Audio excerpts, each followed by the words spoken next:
Hey guys, welcome back. Today we're doing our step ups. So try to find a step that gives you a little bit more height than just a couple of inches, like a small stair. If you need to do 2 stairs up, if that's what's available to you, then just use it. I have an outdoor seating area here, so I just use that. It's couch height, about that. So you want it to not be so high that you can't step onto it and back down. Anywhere from 18 to 24 inches is about the height you want to be stepping onto. I have a pair of 18-pound kettlebells coming all the way down to the ground, grabbing those kettlebells. Shoulders are back. We step right foot up and then right foot back down. So left foot stays on the step, come down. So you're stepping with that right foot, activating the glute, and then stepping back down, making the left leg work. So alternating the workload. That's 3. We're going to 12.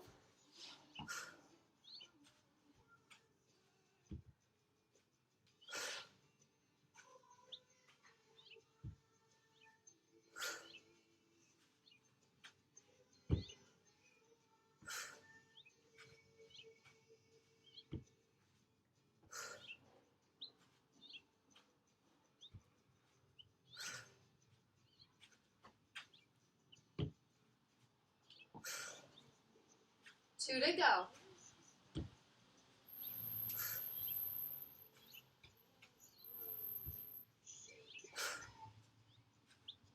Switching legs, so left foot up, left foot down.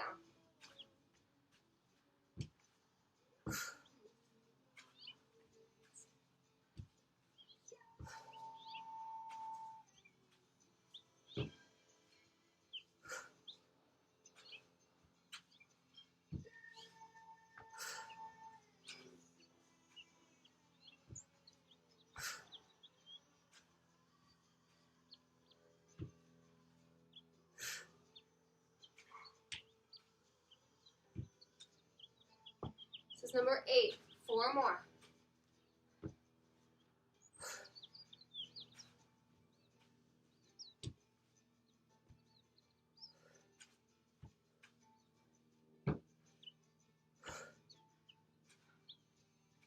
Last one.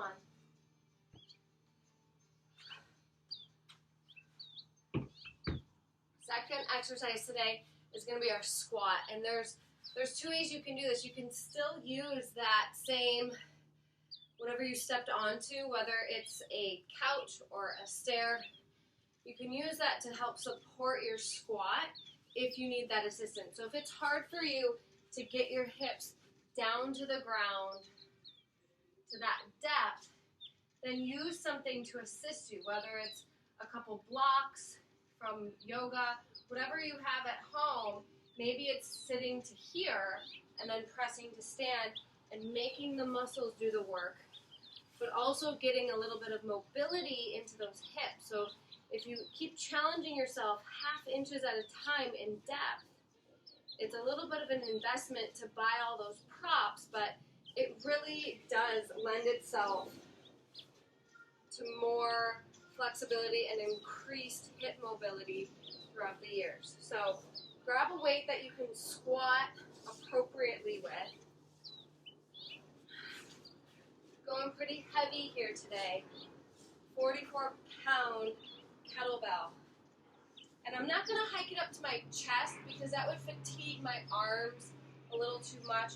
This is going to be a dead hang with the arms, and I'm going to squat down, and then as soon as I get my hips up to the height of my knees and I have straight arms, that's when the weight comes into play. All the way down, squatting into those hips, feeling that mobility, and then hips up to stand. Weight is in the heels. We're doing 2 sets of 8 here.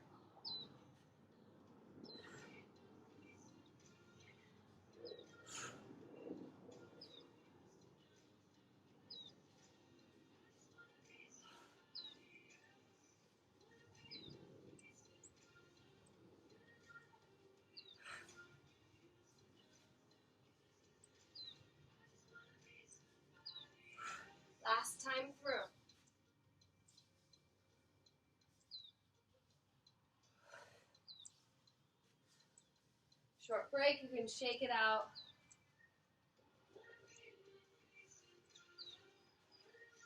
So second time through, instead of going all the way down, I'm going to keep that work active the whole time. So I'm going to sit wherever my hips land, where the weight is flat.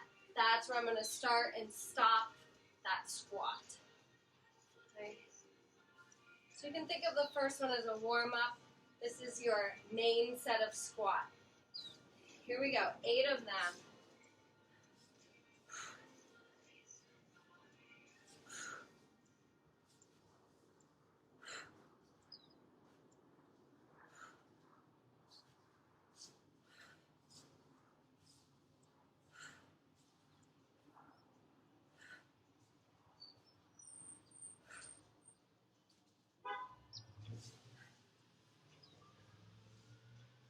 If you used a prop for that first round of squats, you can use that same prop. We're going into a pistol squat, so a one-legged squat.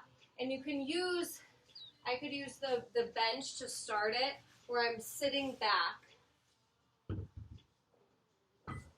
onto that chair. And it's good for everybody to start in a chair. Right foot stays down, left leg goes out in front. And then you want to make sure that heel is driving down.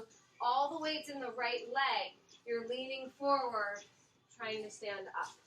So we're doing 12 of those. I would recommend, if it's your first couple times, to stay with that chair. Okay, you can add a little bit of weight. Maybe it's the same amount of weight that you did with your step-ups, but we're doing 12 of them per leg. So right foot down, left leg is floating the whole time. You're sitting back into that chair and then pressing to stand. All the way down, press to stand. That's 2. 3.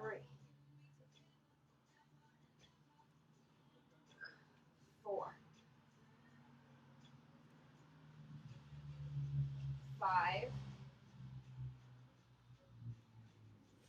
6. 7. I know these are hard. 8.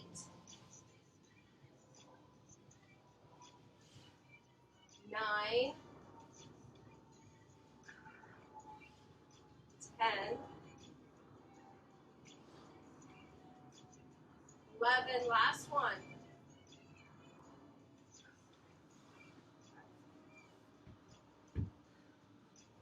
Little shake out.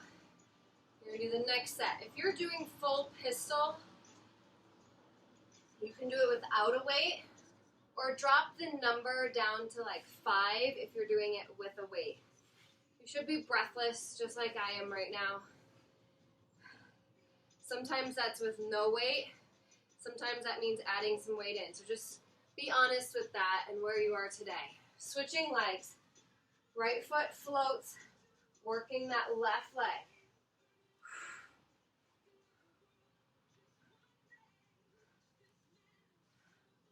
2, 3, 4, 5, 6, 7,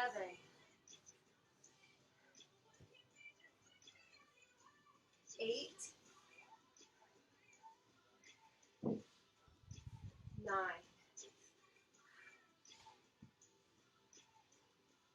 10, 2 to go.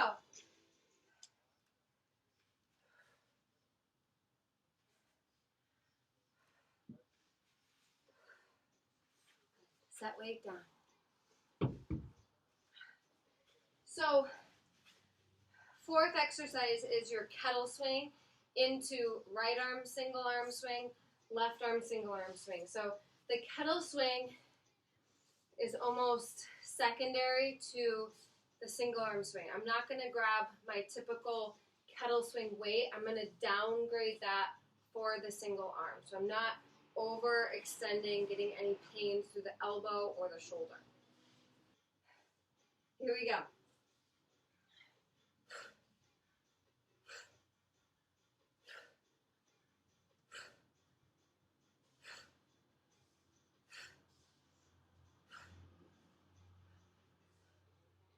Three,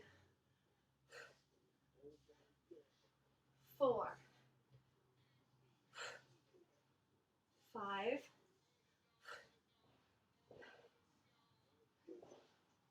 6, 7, 8,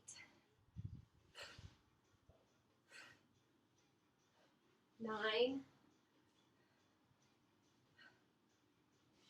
10, 11, 12, 13,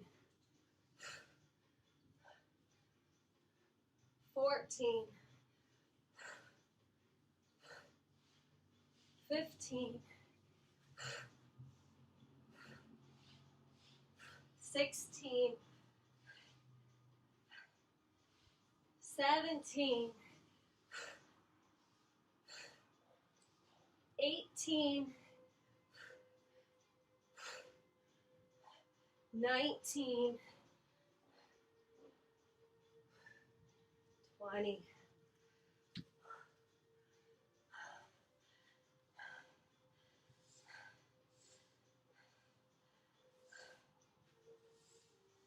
Last exercise today is your single leg deadlift. One of my favorite exercises. It really just activates that entire back of the leg, which is so good for cyclists, runners. Just keeps everything active, everything working. Make sure there's no dead space through that leg. When you're just cycling or running, feel like sometimes certain muscles might start turning off. The deadlift, really make sure you're driving through that foot and you feel that pull up the leg. We're doing 12 per leg, lifting pretty heavy. Going back to my squat weight, that 44-pound.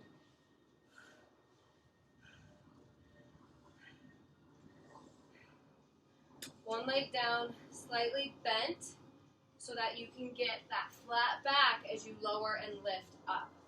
Back leg floats. Keep that belly nice and tight and breathe.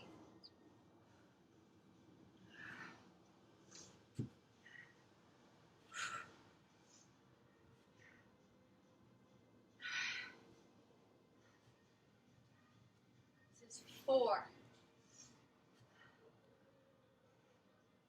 5, 6, 7, 8, 9, 10. Feel that fatigue. 11, 12.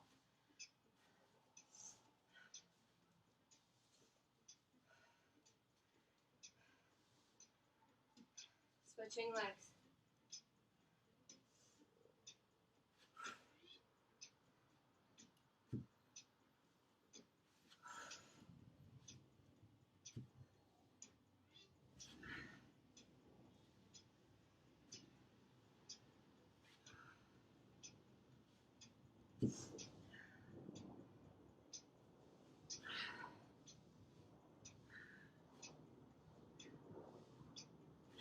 This is 6, halfway.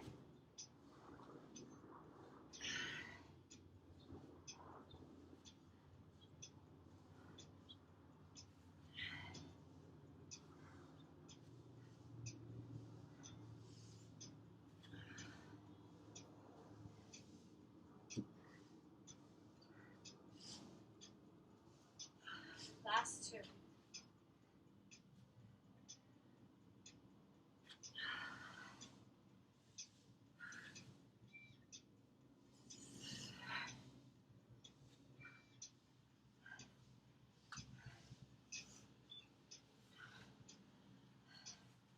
Take about 5 minutes, grab some water, and then you're doing that one more time. If you're really in off season and you need some extra strength, 3 times, you're gonna feel that one. It's a good set, it's a heavy set. If you've been looking for a heavy set, this is it. It's just enough.